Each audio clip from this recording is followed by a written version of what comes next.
Cinema Conversation,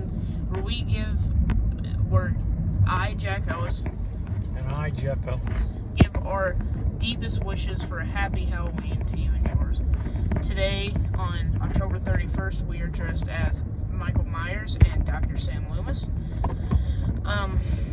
And today we will be talking about our favorite things to watch around the Halloween season and our favorite scary movies. So yeah, let's get into it.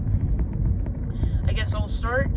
My favorite scary movies of all time are probably Halloween 1978, which I have an entire review on. So if you want to know my thoughts on that, you can go and watch it. And of course, Scream from 1996.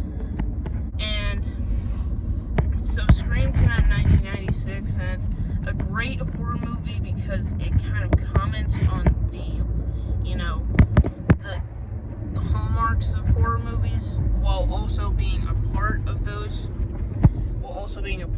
hallmarks, which I think is almost ingenious, in my opinion.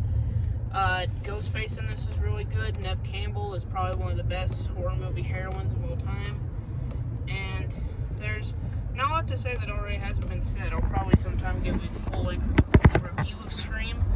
But yeah, it's one of the horror movies that really got me into the horror genre, along with Halloween. So yeah, and probably my favorite things to watch around the Halloween season would probably be, like I said, Halloween 1978. And what I like to do is I like to do a double feature with that and Halloween 2, which takes place right after the first one. And that kind of makes it like one long movie. And probably the other thing is The Great Pumpkin, the Charlie Brown special. We usually watch that like the night before Halloween, like on October 30th. And I actually really enjoy that special.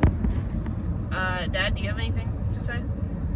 Well, I mean, I agree with the Charlie Brown special.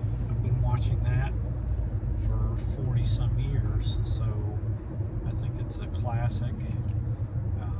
But as far as scary movies go, it's not really my area, but I mean, I did really like Silence of the Lambs. I thought that was a really good movie, real suspenseful. It was scary, but it was very suspenseful. So Silence of the Lambs does count. Yeah. Yes. So I guess if I had to pick one, that would be the one I would pick as my favorite. Yeah, I like Silence of the Lambs. It deals with very scary subject matter, but it's sort of execution makes it seem more like a Law and Order episode than a horror movie. Yeah, that's true.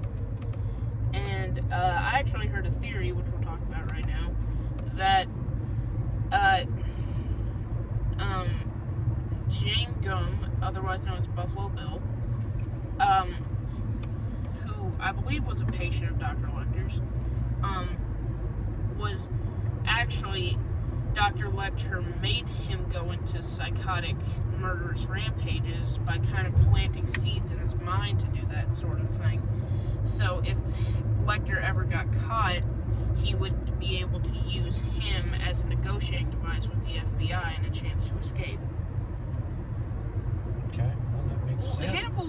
Hannibal Lecter seems like a smart enough guy to do that sort of thing. Yeah, he sure did. He took advantage of that situation and got loose. Yeah, and I really love the escape scene because it's so, like, wonderfully dark. Yeah, like, it's very dark. He literally switches faces with the guy. Yeah. I mean... That's pretty harsh. But yeah, I'd have to say my other two favorite scary movies, my runners-up, would have to be, The Texas Chainsaw Massacre from 1974.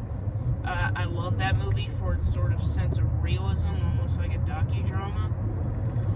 And I love the first Evil Dead just because it's like a quintessential low-budget movie that uses its low budget to sort of get creative with the things that it has.